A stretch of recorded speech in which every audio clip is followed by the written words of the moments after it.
If you're going to play the game, it has to be the opposite of what your instincts and the crowd says, because the market reflects the crowd. You want to buy when no one wants to buy, and you want to sell when no one wants to sell. And that's emotionally difficult, and probably you're not going to play that game well. What would you tell our generation? We feel scarred from the crisis. Yeah, one of the problems is that the experience that you had as the last experience is the one that's going to stick in your mind and probably will not be the one that's going to get you. So that the next experience will be very, very different. I know my parents went through the Great Depression, and then they missed out on the boom because they were always thinking about that. And so I think that what they need to do is see all of those crises. That's why you can see inflationary ones and see all of those, and once you get that perspective, I would say three things to your generation, okay? Three recommendations. The first recommendation is to think about your savings and how much money do you have for savings. And the best way to think about that is to think, how much money do I spend each month, and how much money do I have saved, so that I can, how many months am I going to be okay without that? And to value savings, right? And calculate it, because savings in that is freedom and security, and think about what that is. So that's the first. How much do I have for that? The second thing is, how do I save well? What should I put my saving in? And when thinking about what you should put your saving in, realize that the least risk investment that you think from volatility is the least risk investment, which is cash, is the worst investment over a period of time. And you could judge that by judging the rate of inflation in relationship to the after-tax income you're going to earn. So if you have an inflation rate that's 2 or 3%, and you're earning 1%, and you have to pay taxes on that 1% or the 1 or 2% that you're going to get, you're going to get taxed essentially at 2% a year, and that's going to be a problem. So you have to move into assets that are other assets that are going to do better over a period of time. And when you do that, the most important thing I can convey to you is to diversify well. Because I can guarantee you that one of those assets, and you won't be able to pick the right one, will be disastrous in your lifetime. That you will lose half of that savings if you're in the wrong one, and you won't know what the right one is. And so pick different countries, pick different asset classes, and I could probably take too long explaining how you might do that. But so that would be the second thing to learn. First thing is think about how to save. Be cautious about debt. When you're thinking about debt, think about, is that debt going to help my savings, or is it going to produce an income? Sometimes debt, like buying a house or buying an apartment or buying an asset, it produces forced savings. Forced savings is a good thing. Or if you're taking on debt and you're thinking, am I going to have that debt in an asset? That asset better produce more income than the cost of your debt. If you're using debt for consumption, that's not a good thing to do. Okay, you're giving up that safety.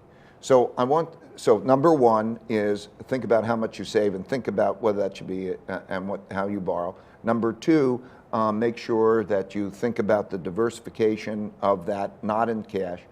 And number three, do the opposite of what your instincts are. If you're going to play the game, it has to be the opposite of what your instincts and the crowd says, because the market reflects the crowd. So you want to buy when no one wants to buy, and you want to sell when no one wants to sell, right? Right. So, and that's emotionally difficult, and probably you're not going to play that game well, because it takes a lot of resources to play the game. We spend hundreds of millions of dollars each year to try to play that game well, and it's a tough game to play well. So I would caution you about the market timing game, but I would say that if you're going to do it in the ways that are uncomfortable, because they're opposite your instincts. That's really good advice, Ray. In the next downturn, some of the implications could be the impact on pension obligations, health care. Is my generation going to be on the hook for that? Yeah. So we pay a lot of attention to debt, and we should, but pension obligations and health care obligations are just like debt. There are obligations that require cash to fund those things. And when you think about that, we don't have enough money to fund those things. And so there'll be a squeeze. And I think that's also part of this political conflict, because when you say to somebody that you're not going to be able to fully fund their pension, or how are you going to fund it, what are you going to take it away from in order to fund it? Or if you think about the healthcare issues and so on with the demographics, and those require taking things away from people that have been promised to people, or do you print the money? These are issues that will be important for your generation. And you know, not only are you an incredible money manager, but you're also a really big philanthropist. And when you're talking about the next downturn, you're also bringing up some big social issues, the wealth gap. How do you think about that? How do we address this issue? Because it sounds like it's going to be a very big problem. Yeah, I think capitalism has got to work for all the people, and democracy's got to work for everybody.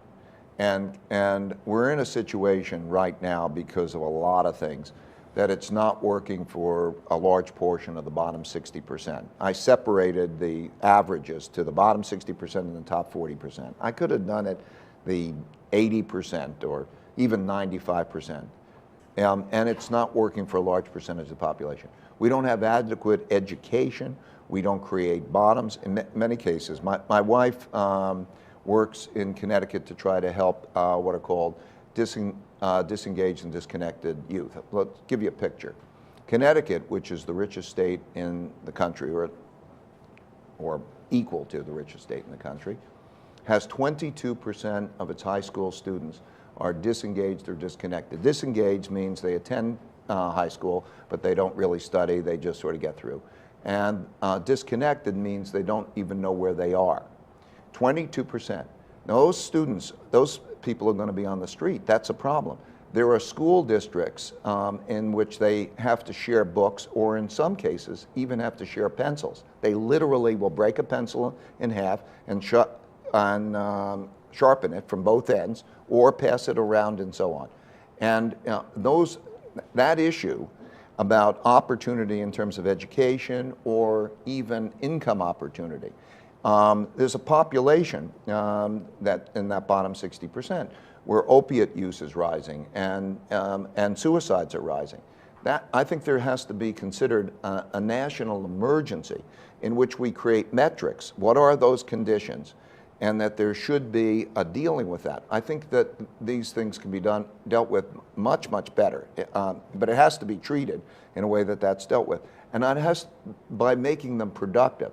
I don't mean by giving money or by giving welfare, but by doing certain things, probably in private-public partnerships, in which the private sector, that could be business sector, together with the government sector, can do the checks and balances to make those things productive. I see many of these cases. I fund, for example, microfinance. Grameen America is one, but a number of those.